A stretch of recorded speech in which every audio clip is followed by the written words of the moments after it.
राम के आदर्श, राम के मूल्य, राम की शिक्षाएं सब जगह एक समान है। ये देशवासियों, आज इस ऐतिहासिक समय में देश उन व्यक्तित्वों को भी याद कर रहा है जिनके कार्य और समर्पण की वजह से आज हम ये शुभ दिन देख रहे हैं। राम के इस काम में कितने ही लोगों ने त्याग और तपस्या की पराकाष्ठा करके दिखाई। उन अनगिनत राम भक्तों के, उन अनगिनत कार सेवकों के और उन अनगिनत संत महात्माओं के हम सब ऋणी हैं।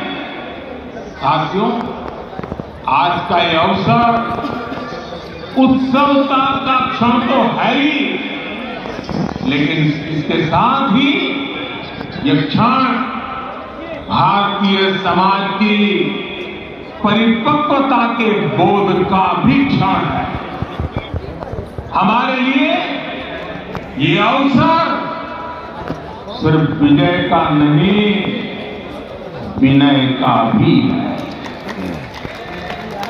दुनिया का इतिहास साक्षी है कि कई राष्ट्र अपने ही इतिहास में उलझ जाते।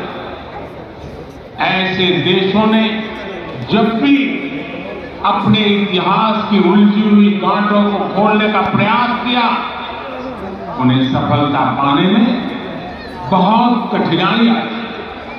बल्कि कई बार तो पहले से ज्यादा मुश्किल परिस्थितियां बन गई। लेकिन हमारे देश ने इतिहास की इस गांठ को जिस गंभीरता और भावुकता के साथ खोला है, वो ये बताती है कि हमारा भविष्य हमारे अतीत से बहुत सुंदर होने जा रहा है। वो भी एक समय था जब कुछ लोग कहते थे कि राम मंदिर बना आग लग जाए। ऐसे लोग भारत के सामाजिक भाव की पवित्रता को नहीं जान पाए। रामलला के मंदिर का निर्माण भारतीय समाज के शांति, धैर्य, आपसी सद्भाव और समन्वय का भी प्रतीक है। हम देख रहे हैं ये निर्माण किसी आग को नहीं, बल्कि ऊर्जा को जन्म दे रहा है। राम मंदिर समाज के हर वर्ग को एक उज्जवल भविष्य के पथ पर बढ़ने की प्रेरणा लेकर आया है। मैं आज उन लोगों से आह्वान करूंगा, आइए आप महसूस कीजिए, अपनी सोच पर पुनर्विचार कीजिए। राम आग नहीं है, राम ऊर्जा है। राम विवाद नहीं, राम समाधान है। राम सिर्फ हमारे नहीं है, राम तो सबके हैं। राम वर्तमान नहीं, सिर्फ वर्तमान ही नहीं, राम अनंत काल है। साथियों, आज जिस तरह राम मंदिर प्राण प्रतिष्ठा के इस आयोजन से पूरा विश्व जुड़ा हुआ है, उसमें राम की सर्वव्यापकता के दर्शन हो गए। जैसा उत्सव भारत में है, वैसा ही अनेक देशों में। आज अयोध्या का ये उत्सव रामायण की उन वैश्विक परंपराओं का भी उत्सव बना है। रामलला की ये प्रतिष्ठा वसुधैव कुटुंबकम के विचार की भी प्रतिष्ठा है। साथियों, आज अयोध्या में केवल श्री राम के विग्रह रूप की प्राण प्रतिष्ठा नहीं हुई है।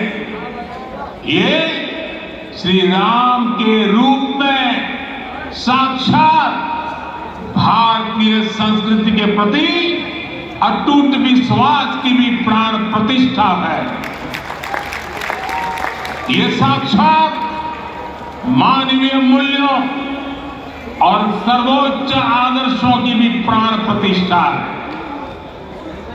इन मूल्यों की, इन आदर्शों की आवश्यकता आज संपूर्ण विश्व को सर्वे भवन्तु सुखिनः, ये संकल्प हम सदियों से दोहराते आए।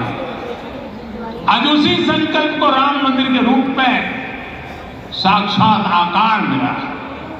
ये मंदिर मात्र एक देव मंदिर नहीं है, ये भारत की दृष्टि का, भारत के दर्शन का, भारत के दिग्दर्शन का मंदिर है। ये राम के रूप में राष्ट्र चेतना का मंदिर है। राम भारत की आस्था है, राम भारत का आधार है, राम भारत का विचार है, राम भारत का विधान है, राम भारत की चेतना है, राम भारत का चिंतन है, राम भारत की प्रतिष्ठा है, राम भारत का प्रताप है, राम प्रवाह है, राम प्रभाव है, राम नीति भी है, राम नीति भी है, राम नित्यता भी है, राम निरंतरता भी है, राम विभु है, विशद है, राम व्यापक है, विश्व है, विश्वात्मा है। और इसलिए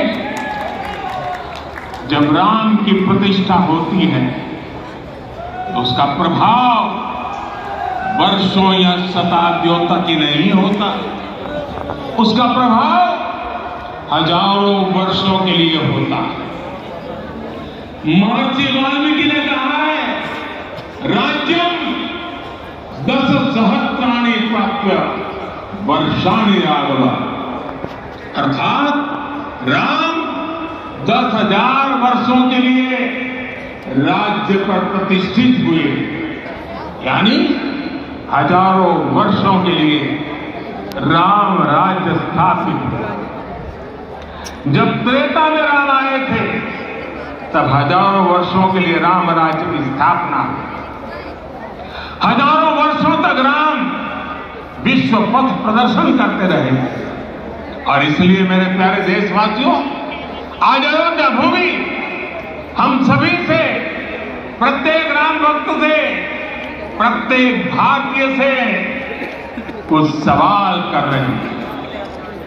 श्री राम का भव्य मंदिर तो बन गया, अब आगे क्या? सदियों का इंतजार तो खत्म हो गया, अब आगे क्या? आज के इस अवसर पर जो दैवीय आत्माएं हमें आशीर्वाद देने के लिए उपस्थित हुई हैं, हमें देख रही हैं, उन्हें क्या हम ऐसे ही विदा करेंगे? नहीं, कदापि नहीं। आज मैं पूरे पवित्र मन से महसूस कर रहा हूं कि काल चक्र बदल रहा है। ये सुखद संयोग है कि हमारी पीढ़ी को एक कालजयी पथ के शिल्पकार के रूप में चुना गया है। 1000 वर्ष बाद की पीढ़ी राष्ट्र निर्माण के हमारे आज के कार्यों को याद करेगी। इसलिए मैं कहता हूं, यही समय है, सही समय है। हमें आज से, इस पवित्र समय से अगले 1000 साल के भारत की नींव रखनी है। मंदिर निर्माण से आगे बढ़कर अब हमें सभी देशवासी यही इस पल से समर्थ, सक्षम, भव्य, दिव्य भारत के निर्माण की सौगंध लेते हैं।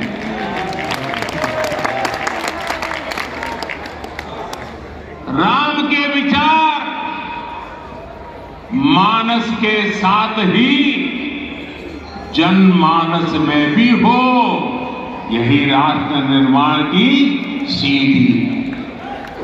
साथियों, आज के युग की मांग है कि हमें अपने अंतःकरण को विस्तार देना होगा। हमारी चेतना का विस्तार देव से देश तक, राम से राष्ट्र तक होना चाहिए।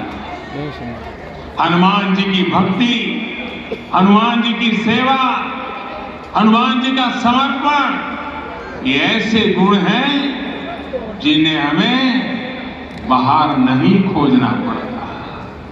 प्रत्येक भारतीय में भक्ति, सेवा और समर्पण के भाव समर्थ, सक्षम, भव्य, दिव्य भारत का आधार बने। और यही तो है देव से देश और राम से राष्ट्र की चेतना का विस्तार। दूर सुदूर जंगल में, कुटिया में जीवन गुजारने वाली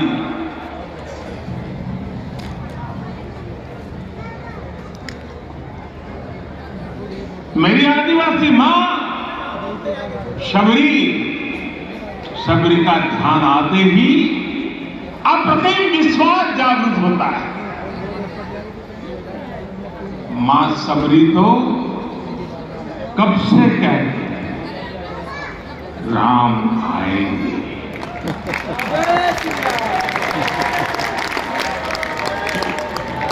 प्रत्येक भारतीय में जन्मा यही विश्वास समर्थ, सक्षम, भव्य भारत का आधार बनेगा। और यही तो है देव से देश और राम से राष्ट्र की चेतना का विस्तार। हम सब जानते हैं कि निषाद राज की मित्रता सभी बंधनों से परे। निषाद राज का राम के प्रति सम्मोहन, प्रभु राम का निषाद राज के लिए अपनापन कितना मौलिक है। सब अपने हैं, सभी समान है। प्रत्येक भारतीय में अपनत्व की, बंधुत्व की ये भावना समर्थ, सक्षम, भव्य, दिव्य भारत का आधार बनी है। और यही तो है देव से देश और राम से राष्ट्र की चेतना का विस्तार। साथियों, आज देश में निराशा के लिए रत्ती भर भी स्थान नहीं है। मैं तो बहुत सामान्य हूं, मैं तो बहुत छोटा हूं। अगर कोई ये सोचता है तो उसे गिलहरी के योगदान को याद करना चाहिए। गिलहरी का स्मरण ही हमें हमारी इस हिचक को दूर करेगा, हमें सिखाएगा कि छोटे बड़े हर प्रयास की अपनी ताकत होती है, अपना योगदान होता है। और सबके प्रयास की यही भावना समर्थ, सक्षम, भव्य, दिव्य भारत का आधार बनेगी। और यही तो देव से देश और राम से राष्ट्र की चेतना का विस्तार। साथियों, लंकापति रावण प्रकांड ज्ञानी थे, अपार शक्ति के ध्यानी थे, लेकिन जटायु जी की मूल्य निष्ठा देखिए। वे महाबली रावण से भिड़ गए। उन्हें भी पता था कि वो रावण को परास्त नहीं कर पाएंगे, लेकिन फिर भी उन्होंने रावण को चुनौती दी। कर्तव्य की यही पराकाष्ठा समर्थ, सक्षम, भव्य, दिव्य भारत का आधार है। और यही तो है देव से देश और राम से राष्ट्र की चेतना का विस्तार। आइए हम संकल्प लें कि राष्ट्र निर्माण के लिए हम अपने जीवन का पल पल लगा देंगे। राम काज से राष्ट्र काज, समय का पल पल, शरीर का कण कण राम समर्पण को राष्ट्र समर्पण के ध्येय से जोड़ देंगे। मेरे देशवासियों, प्रभु श्री राम की हमारी पूजा विशेष होनी चाहिए। ये पूजा स्व से ऊपर उठ करके समष्टि के लिए होनी चाहिए। ये पूजा अहम से उठकर वयम के लिए होनी चाहिए। प्रभु को जो भोग चढ़ेगा वो विकसित भारत के लिए हमारे परिश्रम की पराकाष्ठा का प्रसाद भी होगा। हमें नित्य पराक्रम, पुरुषार्थ, समर्पण का प्रसाद प्रभु राम को चढ़ाना होगा। इनसे नित्य प्रभु राम की पूजा करनी होगी, तब हम भारत को वैभवशाली और विकसित बना पाएंगे। मेरे प्यारे देशवासियों, ये भारत के विकास का अमृत काल है। आज भारत युवा शक्ति की पूंजी से भरा हुआ, ऊर्जा से भरा हुआ है। ऐसी सकारात्मक परिस्थितियां फिर न जाने कितने समय बाद बनेगी। हमें अब चूकना नहीं, हमें अब बैठना नहीं। मैं अपने देश के युवाओं से कहूंगा, आपके सामने हजारों वर्ष की परंपरा की प्रेरणा है। आप भारत की उस पीढ़ी का प्रतिनिधित्व करते हैं जो चांद पर तिरंगा लहरा रही है। वो 15 लाख किलोमीटर की यात्रा करके सूर्य के पास जाकर मिशन आदित्य को सफल बना रहे हैं। जो आसमान में तेजस और सागर में विक्रांत का परचम लहरा रहे हैं। अपनी विरासत पर गर्व करते हुए आपको भारत का नव प्रभात लिखना, परंपरा की पवित्रता और आधुनिकता की अनंतता, दोनों ही पथ पर चलते हुए भारत समृद्धि के लक्ष्य तक पहुंचेगा। मेरे साथियों, आने वाला समय अब सफलता का है। आने वाला समय अब सिद्धि का है। ये भव्य राम मंदिर साक्षी बनेगा भारत के उत्कर्ष का, भारत के उदय का। ये भव्य राम मंदिर साक्षी बनेगा भव्य भारत के अभ्युदय का, विकसित भारत का। ये मंदिर सिखाता है कि अगर लक्ष्य सत्य प्रमाणित हो, अगर लक्ष्य सामूहिकता और संगठित शक्ति से जन्मा हो, तब उस लक्ष्य को प्राप्त करना असंभव नहीं। ये भारत का समय है और भारत अब आगे बढ़ने वाला है। शताब्दियों की प्रतीक्षा के बाद हम यहां पहुंचे हैं। हम सब ने इस युग का, इस कालखंड का इंतजार किया। अब हम रुकेंगे नहीं, हम विकास की ऊंचाई पर जाकर ही रहेंगे। इसी भाव के साथ रामलला के चरणों में प्रणाम करते हुए आप सभी को बहुत बहुत शुभकामनाएं। सभी संतों के चरणों में मेरे प्रणाम।